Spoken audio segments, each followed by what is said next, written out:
We want to shift the dialogue away from centralized frauds like FTX and towards the positive use cases that enable financial access, such as microlending. Hello and welcome to the Business of Blockchain. I'm Jane King at the NASDAQ market site. Today we're diving into micro-lending, a new type of lending platform powered by blockchain technology. It's giving the working poor chances to succeed they never dreamed possible before. What lessons can we learn from this experience? This special report highlighting a blockchain use case is sponsored by Verde Ventures. We'll dive into this discussion with our panel, but first consider these stories from Kenya and customers of a company called Gia. Francis, a spice vendor, had plenty of customers but could only afford to buy stock in small quantities. He struggled to make a profit. But since he obtained a loan from Gia, Francis now buys spices in bulk and serves more customers. He also told us he's purchased land for the first time, where he now plans to build his home. Inventory financing from Gia also helped a medical clinic purchase medicines for its patients and made it possible for a school to secure textbooks and pay teachers. Gia is able to provide these borrowers and many others like them access to credit because of the blockchain's ability to establish their credit worthiness. And here to unpack this lending model and discuss its broader implications are Gia co-founder and CEO Zack, Verde Ventures general partner Alex Witt, and Huma Finance head of business and operations Jau Tori. So great to have you all here. So Zack, the working poor can now obtain loans even if they never had a credit card or a loan before. So how does micro lending on the blockchain make that possible? Well, micro lending is just like any lending, only the size of the loans are smaller. It's micro, and the size of the payments, the transactions they're doing from their customers and to their suppliers are smaller as well. And because of these micro size, a lot of banks would say, we can't lend to these folks. We don't have any data about them we can use to underwrite, and it's too expensive to send money to them in such small amounts. And the blockchain actually solves a lot of those problems. It makes the cost of transactions lower. So now someone like Francis could be receiving payments from his customers and sending payments to his suppliers using the blockchain and lower transaction fees. And now with those transactions, we're actually creating some data, and that can be used as basically as a credit score for him. And even on mobile too, there's a way they can make those transactions as well. That's right. I mean, we reached Francis on a mobile application, so he's not doing anything on a computer, it's all just on his phone. Your website says that Gia offers borrowers an ownership stake in the company as well. So tell us about that and ways that Gia is different. Yeah, so we have a token-based reward system which rewards our borrowers with ownership. So they're not just customers on the end of a transaction, they're really owners and members of this community, almost like a local cooperative. And traditionally, most people, they save and borrow in informal credit cooperatives where they're already owners. And when I was working at a lending company before Gia, a lot of our borrowers would actually ask us, hey, I've been borrowing with you guys for a couple of years, so can I have some ownership shares? And there's no good way for a US company to distribute ownership around the world, but with the blockchain, we can represent that ownership on-chain in the form of a token and make it quite seamless to make Francis or any of our borrowers owners. Really interesting. So Alex, let's turn to you. How big is the financing gap in the US and globally, and what is the trend? Yeah, so globally there's about 1.4 billion people that are unbanked, according to the World Bank. And within the US, it's about 5% of the population that's completely unbanked, and then approximately 20% that is underbanked, according to the Fed and FDIC. So there's a huge segment of the population that is really underserved, and blockchain gives us the opportunity to lower the barriers to entry and really provide a trusted solution to people who right now don't have that access. Jau, you work at Huma Finance. It's a decentralized finance protocol facilitating this type of lending. In fact, Gia uses the infrastructure. Do you think that the Gia business model can gain adoption here in the US? Absolutely, I believe so. Small businesses really are the engine of the global economy and also the US economy.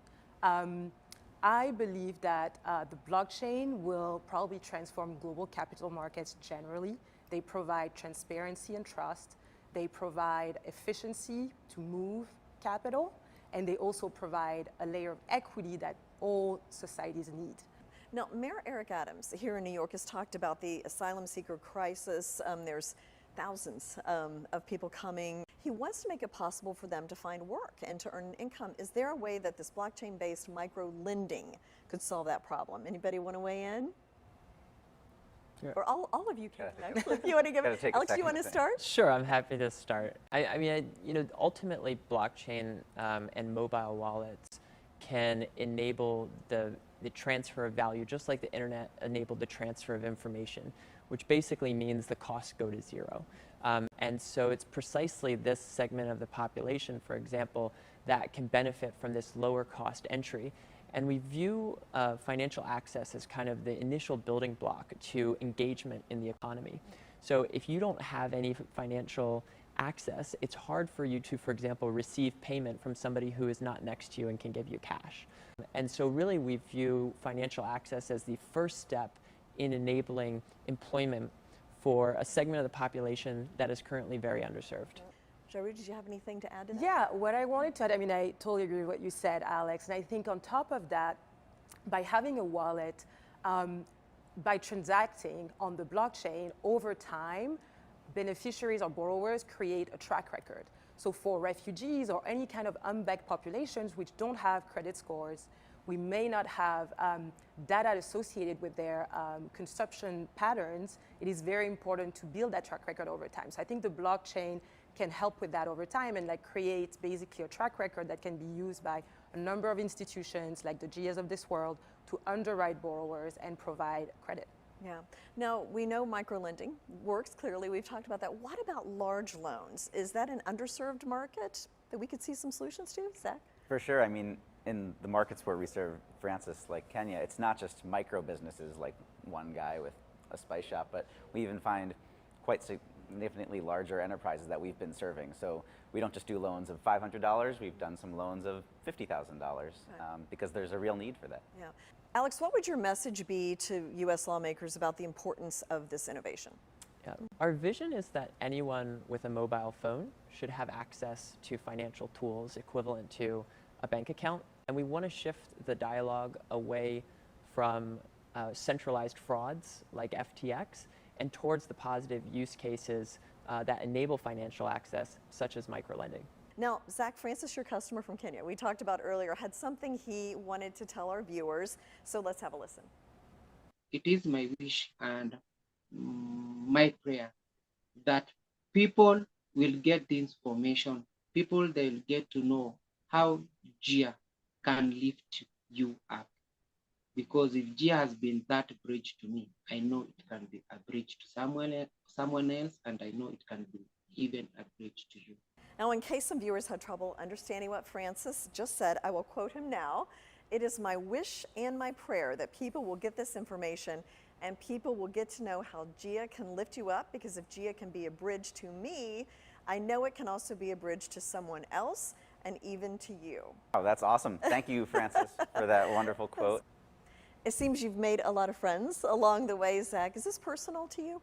Super personal to me. I mean, even the story of Francis is quite personal. I actually met him because I was walking through his market and stumbled upon his stall, and a local restaurant owner came by to buy some spices, and Francis didn't have enough inventory to make the sale, and that's where I got to chatting with him and realized it's such a problem, right? He could have been able to buy more stock at a lower cost. We could make more margin and make this transaction, and I love seeing him grow his business, and I just learned he bought a piece of land, so congrats, Francis. Thank you so much, Zach, for sharing your story. Alex, Jaru as well. That is it for today's edition of The Business of Blockchain. The special report highlighting a blockchain use case was sponsored by Verda Ventures. I'm Jane King at the NASDAQ Market Site.